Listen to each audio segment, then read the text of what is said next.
Support for this show comes from Lead Quizzes.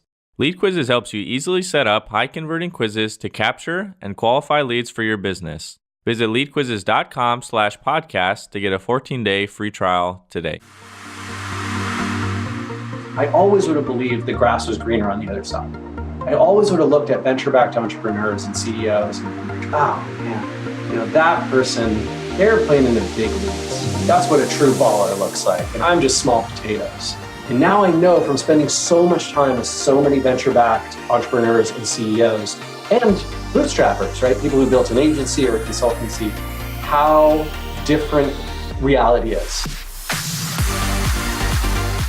From Lead Quizzes, it's Journey to Seven Figures, a show about entrepreneurs and the stories behind how they grew their business to seven figures and beyond. We cover the good, the bad, and the ugly, and the lessons they learned along the way. All right, so welcome back to Journey to Seven Figures. Today I'm interviewing Rand Fishkin. He really doesn't need an introduction, but I'll go ahead and give one anyways. In 2004, Rand founded SEOMoz as a blog. He turned it into a consulting company and ultimately the SEO software known today as Mozs. They've raised $29.1 million in funding. They've acquired 4 companies and last year did $47.4 million in revenue from their approximately 36,000 customers. Rand, welcome to the show. Thanks for having me, Jeremy. Good to be here. Awesome. Well, I'm really excited to jump into this with you. So there's a little bit of history before, like when you guys first started like your blog. So do you want to start there? You want to talk a little bit about the design agency and then how you started the SEOMoz blog? Sure, yeah. So in 2001, I dropped out of college at the University of Washington here in Seattle to work with my mom, Jillian, who had a small business marketing agency, just a one-woman shop that she'd been running for, at that point, 20 years. So since 1981. And her clients started needing websites. I had learned some web design when I was in high school and had occasionally built some websites for them.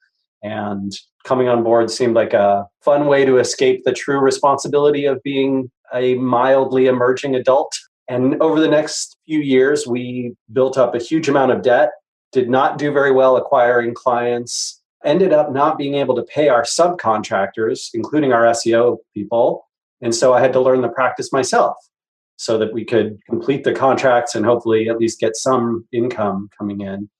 And when I tried to learn SEO, that was a very, very frustrating experience for me. The field was extremely opaque, both on the SEO professional side and on the search engine side. I think a lot of people felt like that was their secret sauce. They didn't want to give it away. And so in the spirit of companies like Mozilla and DMoz and ChefMoz, I figured I'm going to create the open source blog SEOMoz. And that launched in 2004, I think technically 2003, but it was on a separate website. And then it merged over to SEOMoz.org in 2004. And then that blog became so popular that it was how we generated all our consulting clients. People came to us and said, I want SEO from SEOMoz. And so we turned that into our primary business. We shut down the old one. And yeah, in 2007, we had built a few tools for our internal clients that we were using ourselves. And I just wanted to share them. I love sharing everything. I'm very obsessed with being open, especially about difficult stuff, but about cool stuff that I want to show off too. And these tools, according to Matt Inman, who you might know today as the Oatmeal, he was our developer at the time. So Matt had built these tools and he's like, dude, we can't handle the traffic. Like the tools will all break, nothing will work. So I was like, okay, well, Matt, can we put like a PayPal, subscription? Like you got to PayPal us $39 a month in order to get access. And Matt's like, yeah, okay, I'll throw that on there. And we launched that. And in the first 6 months, it made as much as our consulting business was making. Which was how much at the time? I think at the end of the year 2007, we had just about $400,000 from consulting and I think $440,000 from software. Awesome. All right. So back it up real quick. Just a question. Was your mom upset when you dropped out of school? I think my mom was the only member of my family not upset. My grandparents are still sort of hoping, well, Rand, he's quite a success now, but he never graduated. My dad is still disappointed. I'm from a Jewish family, and in Judaism, education is very important. And so it doesn't always align perfectly with that. That's funny. So that's a cool story. I think that's kind of similar to us. You just continue to evolve and figure out what was going to work. You got into SEO. How much traffic were you doing when you first launched those tools? Gosh, my memory is we were at between 1,000 and 2,000 visits a day. Might have been a little bit north of that in '07. Okay. So about 30 to 60,000 a month. Yeah. And it grew pretty substantially that year. I think that was still a very steep growth curve, sort of traffic wise for us. Okay. And then as far as like how you guys first initially grew that traffic, is it still relevant? Even like any strategies to share of like what you did to get there? Yeah. So, I mean, the big struggle for me was I was publishing 5 nights a week personally, right? So Sunday through Thursday night between 10 p.m. and 2 a.m., write a blog post about SEO topics, whatever was going on in the industry or going on with my consulting clients or being discussed on some other forum. And right now, I will totally admit to the fact that I was in my early 20s. A lot of it was gossipy, right? It was almost like a whatever Rand can find that he thinks will drive traffic and interest. And I think that 2 things sort of emerged over time. One was that when I truly helped people, when the content that I created really helped someone solve a problem, it wasn't just clickbait or link bait. It wasn't just gossip or discussion. When it did that, those posts tended to resonate. They got shared. They got amplified. The other thing that was really problematic for me was trying to get the awareness of the rest of my industry really early on, especially '04, '05, '06, super hard. And 2 things that we did really helped with that. One, speaking of helping people, I had created this large piece of content, which is still on Moz today, still very popular today, called The Beginner's Guide to SEO. I think I probably wrote The Beginner's Guide 6 times over 10 years, rewriting it every few years. But this was the first time. And when I did that, I spent a whole week kind of at home, like ignoring clients, just pounding away to build this guide. And it got on the front page of Slashdot, which is sort of like an early version of Hacker News. Slashdot is still around, but it doesn't drive the same traffic that it used to. And that drove a lot of awareness. And a lot of people in the industry use that guide to train their up and coming SEOs, right? So they said, they'd hire someone out of school with a marketing degree and they'd say, hey, read this guide from Moz and Rand. That's your starting point. That's your homework. The second thing was that I really wanted to get on the radar of sort of the important, influential people in the field. And I had this frustration with a document that was very popular at the time. If you did a search for Google ranking factors or search engine ranking factors, there was this guide from this guy who did all these sort of one-page guides, right? He did a one-page guide to beer and a one-page guide to whiskey and a one-page guide to search engine ranking factors and all sorts of stuff. It always frustrated me that this guy was ranking number 1 because I thought the factors weren't accurate and it wasn't a great document. A lot of people get misled by it, right? They'd read that, they think that must be the right one. Google's ranking it first, must be right.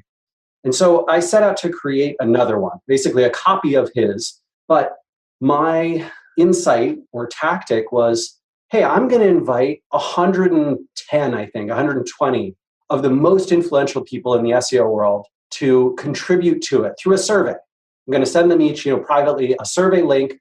The survey was like a 20 or 30-minute survey. You had to vote on every different factor.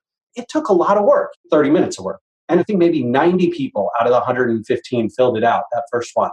We published that on Moz. We included all their names as contributors. We had little clever notes from people when we thought they had a particularly insightful piece of information about a particular ranking factor. We published that and we turned it into a pie chart, a percentage pie chart of here's the crowdsourced aggregated opinion of experts in the SEO field around what factors matter. And that document was cited for a decade at conferences and events. We redid it every 2 years. We figured SEO didn't change enough massively over the course of a year. We did it every 2 years. We'd invite new contributors. And that helped get the field's most important, sort of most influential, most well-known people knowing who we were. And I think that's what led to conference invitations and speaking events and sort of, snowballed into a ton of the success that Moz eventually had. Cool. So you really built your traffic. I'm assuming that you were building your email list at the same time. Yes. Funny story about that if you want. Sure. So 2009 rolls around and we started working with a company out of the UK. I met them at a conference in London. It's Ben Jessen and Dr. Carl Blanks. They're from Conversion Rate Experts. And they've helped a lot of companies in tech and software and all sorts of things reach millions of dollars in revenue. They do conversion rate optimization. Mm-hmm. So Carl and Ben, I'm talking to them at a conference and they're super kind, like just the sweetest guys. They offer to help out with Moz and I take them up on the offer. And at the time, they're probably charging a tenth of what they do today, and they probably bring 20 times the value. But I think when we worked with them, it was maybe a $10,000 contract, right, over the course of 3 months. And they basically designed a new landing page and a new checkout flow process for SEOMoz. And they created an email campaign, our first ever email campaign. If memory serves, we had something on the order of 300,000 emails, like people who'd come to the site to try the free tools or come to the site to comment on the blog or registered on the site at some point. We didn't really have double opt-in, like they opted in for this list, but they opted in for something from Moz, and we'd never emailed them even once. So, okay, we'll send them one email. We're going to send them one email. And the email was, try SEOMoz Pro for just $1. At the time, we were $59 a month. We'd gone up in pricing, 59 or 79, somewhere around there. And then we sent a follow-up email because I made a terrible mistake in the first one. I messed it up. So I started getting tons of replies to the first one that were like, wait, is this? I can't remember the exact mistake. It had something to do with the structure of the offer. So then we sent a second email to everyone to avoid getting all these replies. The title of that one was, I made a mistake about the $1 offer. And I think later on, I saw a bunch of marketers use this as like a tactic. For us, it was like, oh crap, we messed up. But then they used it as a tactic to basically, if we send a second apology email, that gets an even greater open rate. And we did find that. The first one got good open rate. Second one, insane open rate. So I think we had 5,000 new customers in a month, which more than doubled our revenue. Entering 2009, we had 1.1 million in software revenue. And I think at the end of that year, we had more than $3 million. That's a cool story. So let's back it up a little bit. You guys had about 440, I think the first 6 months you said, and then you guys go on to hit 971,000 in 2007, 1.1 in 2008. How did you get to this 440,000? So I think it was not the product. I guess it sort of fit what you might call an MVP in that the field did not have a lot of web-based software at the time. There were a few programs you could download and run off your desktop, but there was not a lot of software and tools available for SEOs. We were a place where everyone who needed SEO tools was already spending time, right? So the 2,000 people who were visiting every day, sometimes more than that, right, and growing, they were all SEO professionals, people who did exactly this work. SEOMoz was the source they knew and liked and trusted, right? They visited us many, many times before. They knew who all of us were. And so when we said, we have a product that scratches our itch internally, you might also like it, many of them gave it a spin. And so I think, over the next probably 5 years until about 2012, 2013, Moz was the best or nearly the best at every function in SEO software. And that started from very, very humble beginnings, right? That first year, that first set of tools was not great. What the true thing that we had that was unique was we had the audience that needed what we were producing in a field that had no other solutions for them, right? So being early to market in a new space and already capturing the attention and having the trust to that audience, I think that's what led to that early success. Okay. And then being like new in a space oftentimes leads to you having to explain that kind of thing. Did people pretty quickly, they understood what you were doing, or did it take a lot of education? Oh, God. It was horrible. I would say probably more than 60% of people who signed up had no idea really what they were doing with our tools.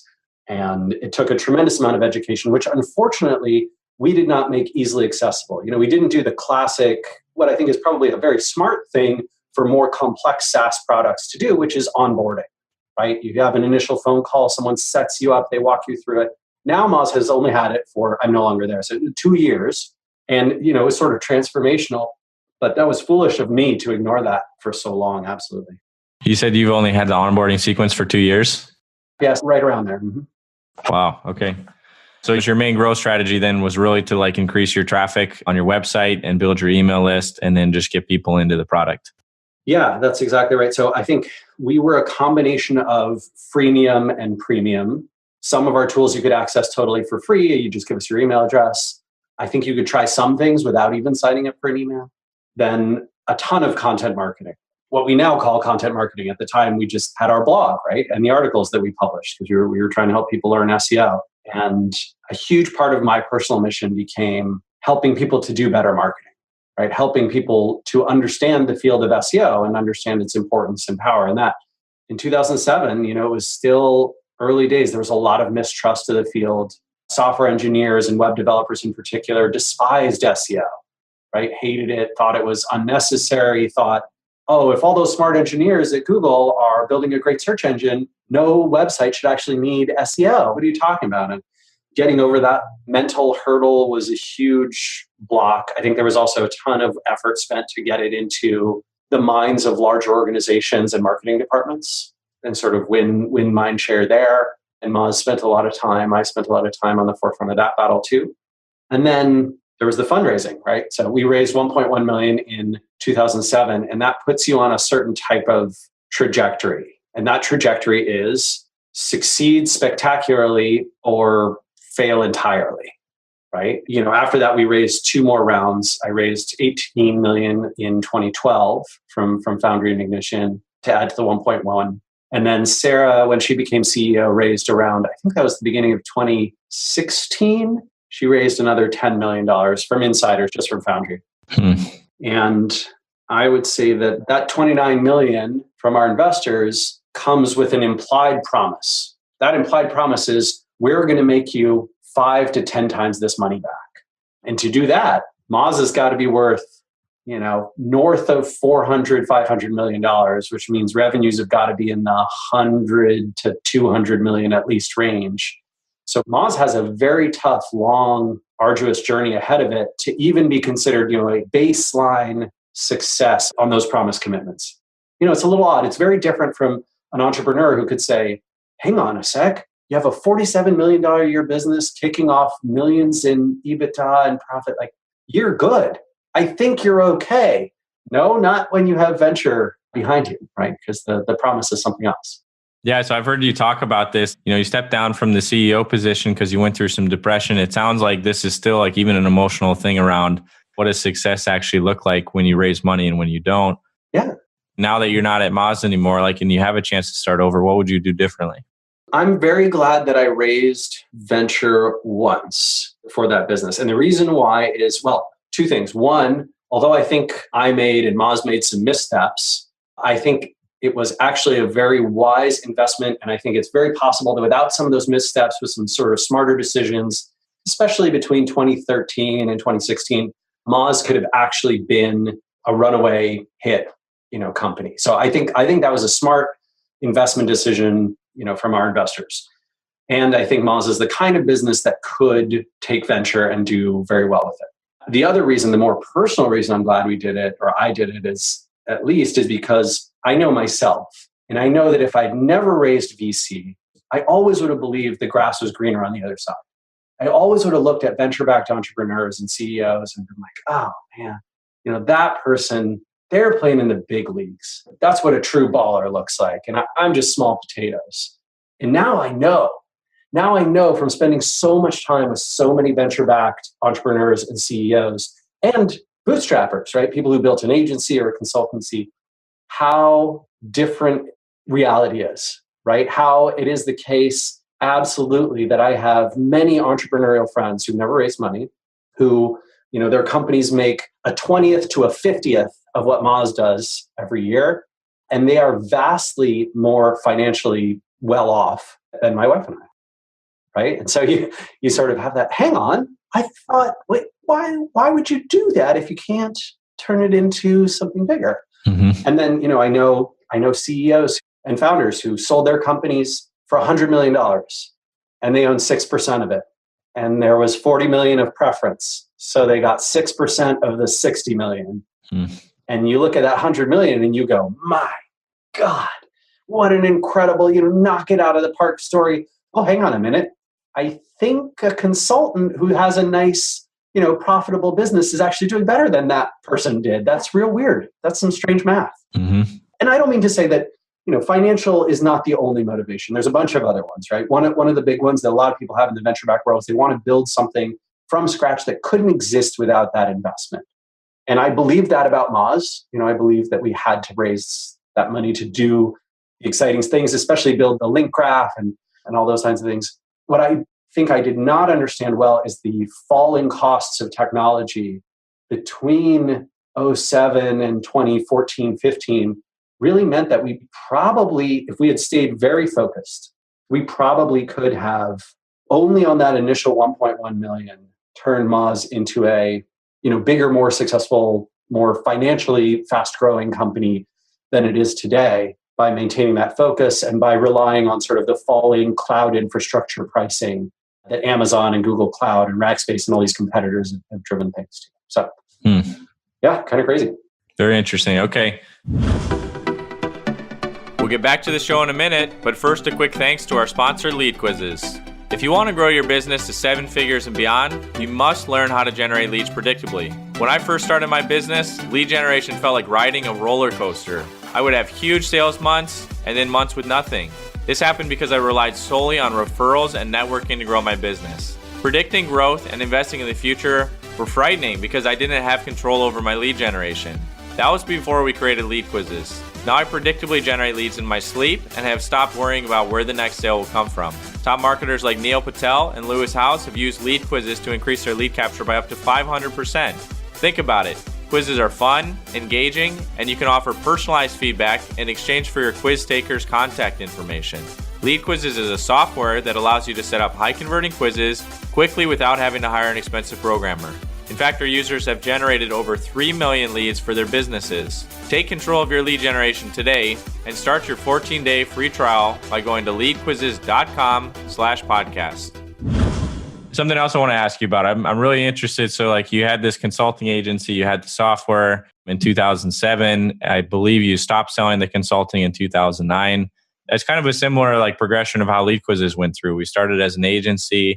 We had clients that we started doing quizzes for. It started working. We came out with the software. We kind of like use that to bootstrap and manage the thing. So I'm curious, what was the balance like when you have this consulting and you have the software at the same time and there's split tension? The customer base is, as I've heard you've described, they're different who you're serving as a consultant as the software.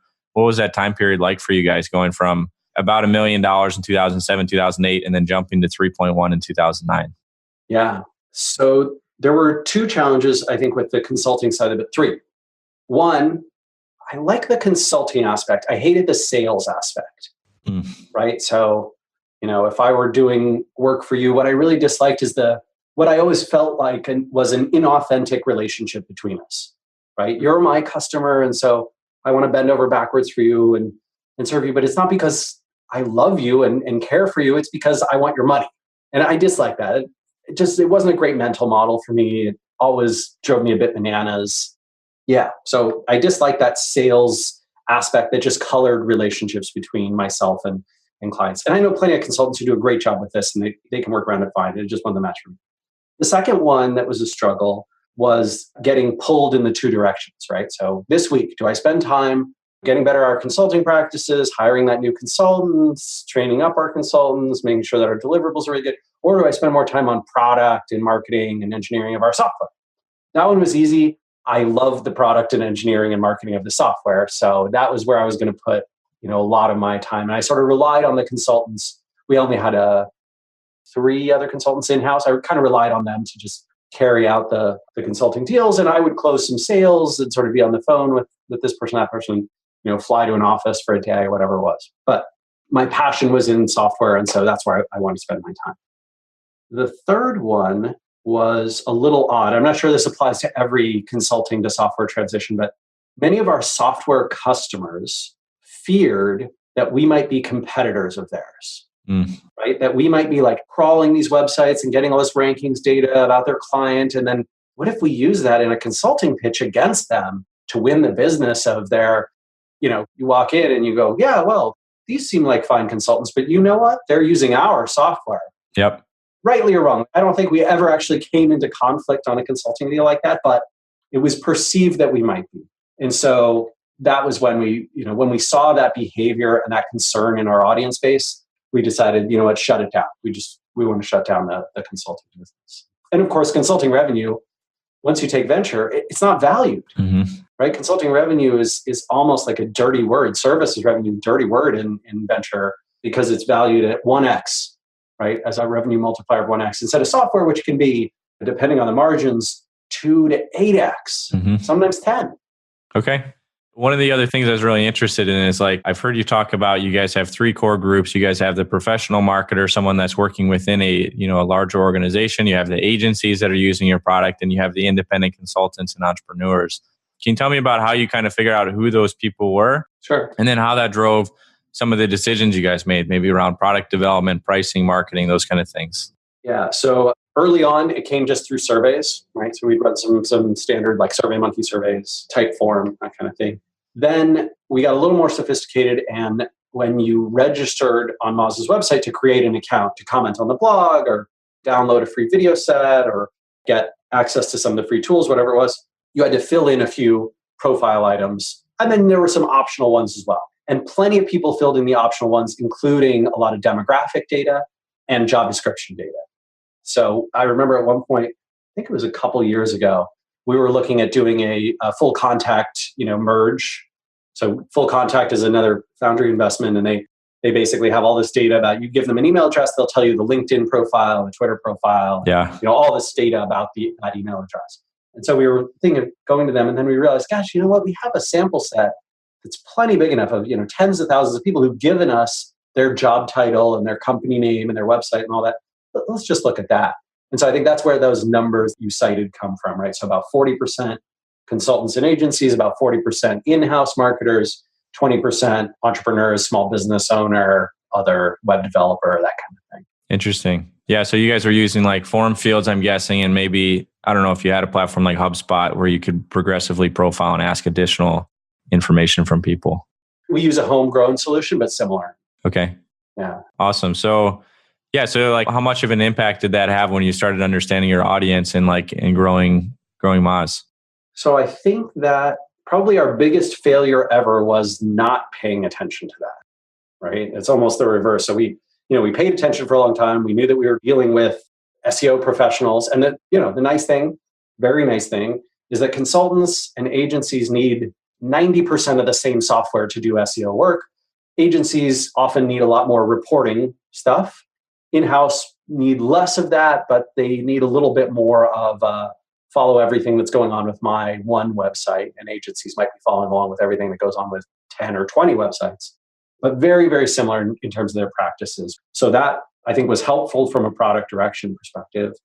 The reason we went off the rails is because, I had this grand product vision in 2011 that took us 2 years to execute on, that I was going to merge SEO and social media marketing and content marketing and public relations, and they were all going to work together.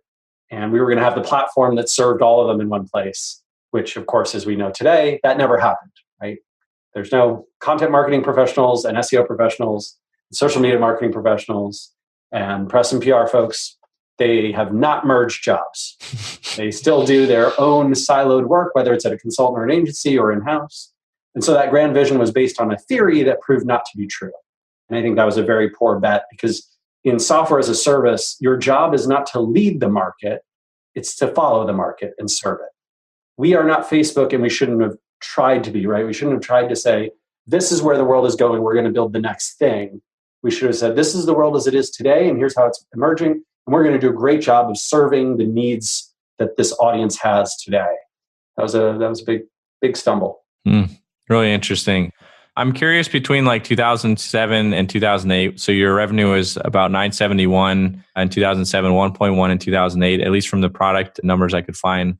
And then you jumped to 3.1 the year after. Yeah, so I think you might be conflating. In 2007, I think the 971 conflates product and services. Okay. So was that closer to 400? Yeah, it was more like 450 or something in 2007. And then it doubled to 1.1. And then it almost tripled to 3.1. Yeah. Okay.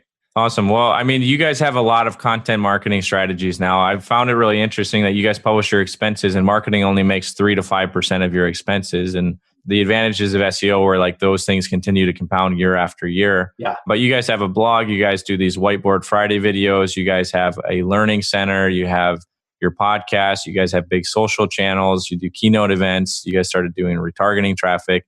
Maybe do you want to walk us through maybe one or two of those strategies that really helped you grow Moz the way it has? Sure. So I think probably two of the best known ones are Whiteboard Friday, which is our weekly video series that I do most weeks. And then we have some guests. And I think over time, now that I'm not there, Moz will be transitioning maybe some other people into that content. But that video series, went from being our least successful form of content in 2007 for at least the first couple years that we produced it. It was the lowest trafficked, least engaged blog post that we published each week. And we stuck with it because we had two things. One, it was relatively easy to produce. Mm-hmm. And two, we felt like even though it got lower engagement, that people who did engage with us had much higher brand affinity for the company after they watched a few episodes, right? So the engagement with the video, the rate of engagement might have been lower, but the result of that engagement was high and powerful. And so we stuck with it. We got better and better at video. And I think now almost every week, Whiteboard Friday is the top traffic acquiring piece of content and the top contributor in terms of content from a funnel perspective to our software and a free trial. And so why do you think that is? Why did it make the switch from worst to best? Well, it wasn't overnight, right? I mean, it's a slow, steady improvement. And I think that is because we invested in it. I think it's because video was a unique channel. And it turned out that more and more people wanted to learn SEO through video. Mm-hmm. And we're willing to devote that. I think it became, weirdly enough, in a lot of organizations, in-house and agencies, it became like a tradition. On Friday, we all sit around, we watch Rand in front of a whiteboard, and eat our lunch, whatever it is. And I think that sort of consistency of episodes and the familiarity and engagement that video brings, and the fact that, let's be frank, in 2007 when I did a video, it was terrible. It was low quality. I was low quality. I had tons of disfluencies and bad skin and poor lighting and a shoddy whiteboard. And in 2017, it looked very professionally produced and, could stand on its own among the best B2B content in video out there. Okay. Awesome. So that was the first thing. You said there's another second strategy that you wanted to touch on? Yeah, I think the other one that is probably of great interest to folks, especially if they're doing anything with tools, is the freemium strategy, where essentially you give people a taste of whatever it is, Open Site Explorer or Keyword Explorer or Fresh Web Explorer, the various products, so that they can play with it themselves, get a little bit of value, maybe even use that in a consulting report or in their own analysis, and then say to themselves, gosh, this is part of my process now. I don't want to learn something else. I just want to use this. Mm-hmm. This is good, right? This works. And two things are valuable there. One is you acquire customers. Two is you get a lot of feedback. You get a lot of feedback about what doesn't work, right? So you try things, you test them out, you see improved conversion rates, you see improved retention rates. Those tend to align pretty nicely. It works. Okay. With the freemium strategy, did you guys struggle at first of getting people to upgrade? Did it kind of bastardize the people signing up for paid plans? No, we actually didn't. We always had enough traffic that even when it was a trickle, it was big enough for the business at the time. So maybe in 2008 or something, we were getting 10 new signups a day, right? Something like that. But that was working great. And then in 2017, it's, whatever it is, it must be like 4,000 to 5,000 a month. People taking a free trial, right? And the conversion rate to paid is around maybe 35%, somewhere around there. And then the average, I think about 50% of those folks will make it through to paying month 4. And by paying month 4, our churn rate drops below 2%. And so, it looks much healthier after that. Okay. For those of the people that may not know about Moz or may not know their history, they built this amazing community. They're very well respected as some of the premier experts in that field. You guys have these forums that are very, very high interaction on your site.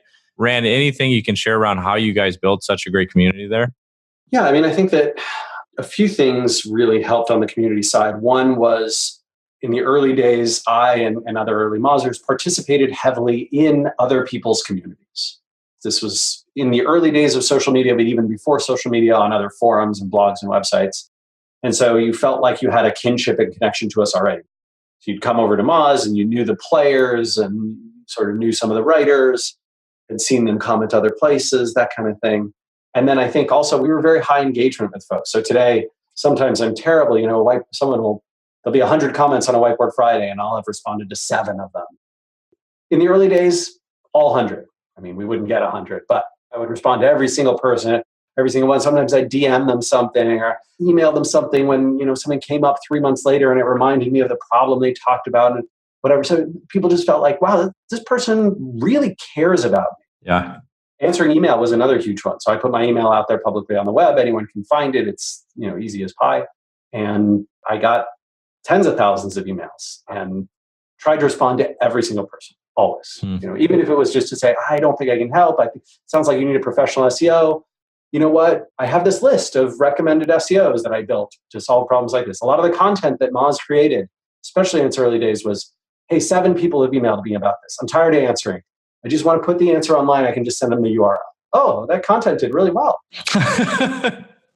So that, I think, can be a great way, not a very scalable way, but a great way to build a community. Awesome. We're nearing the end of our episode. So just a couple of quick rapid fire questions. Did you experience a time when you thought Moz would fail, and what did you do about it? Yeah, a realistic one in those very early days when I was, thought we were going to be bankrupt and couldn't pay our debts. And I just put my head down and tried to do anything I could. And I think my mom did the same.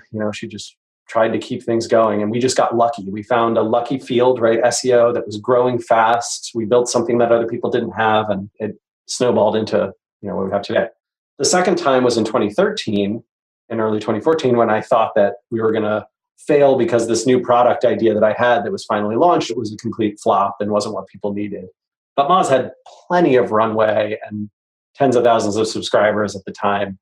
So my fears were mostly caused from depression, not, the negativity that depression brings with it, not real mathematical analysis.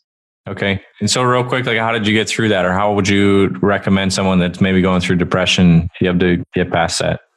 Gosh, I am not a mental health professional like that. I think everyone comes out of it differently. It's not a one size fits all, but I sent out a tweet last week with a great sort of cartoon graphic that someone had done. I can't remember the name of the guy right now, but it included these sort of the superheroes of fighting against depression. And it was things like getting sunshine, getting exercise, getting sleep, eating healthy, removing yourself from toxic situations and toxic people, and a number of other ones, right? Close physical contact. So lots of touch, feel, hugs and handshakes and pats on the back and that kind of thing from people around you, and a number of other things. But I don't actually think that those things can cure you of depression. I just think that that's the kind of work that if you do regularly and commit to, you can potentially stave it off long term. And that's what's helped me emerge from my episode and stay moderately, fingers crossed, knock on wood, healthy till now.